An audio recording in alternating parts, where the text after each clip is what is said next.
জান্নাতি পাথর হজরে আসওয়াদের ব্যাপারে 3 ইন্টারেস্টিং ফ্যাক্টস যা আমরা অনেকেই জানি না।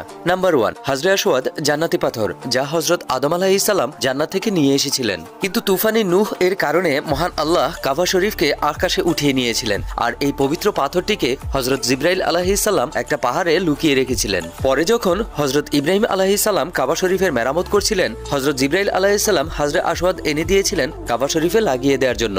নাম্বার 2, হজরে আসওয়াদ 317 হিজরিতে চুরি হয়ে গিয়েছিল। যে চুরি করেছিল তার নাম জাফর বিন হাল্লাস ছিল, কিন্তু 22 বছর পরে এই পাথরটিকে আবার ফেরত দিয়েছিল। চুরি করার সময় এই পাথরটি কাবা শরীফ থেকে বের হচ্ছিল না বিধায় সে সেখানে কুড়াল দিয়ে আঘাত করেছিল, যার কারণে পাথরটি ভেঙে গিয়েছিল। তারপর পাথরটিকে পুনরায় জোড়া দেওয়া হয়েছিল। নাম্বার 3, চুরি হওয়ার পর এই পাথরটি যখন বাদশাহ ফেরত দিচ্ছিলেন তখন বলেছিলেন এই পাথরটি অন্য পাথরের সাথে মিশে গেছে, যদি চিনতে পারেন তাহলে নিয়ে যান। সেখানে উপস্থিত মুফাসসিররা বলেছিলেন সব পাথরকে আগুনে নিক্ষেপ করা হোক, যেটা গলবে না সেটাই হযরত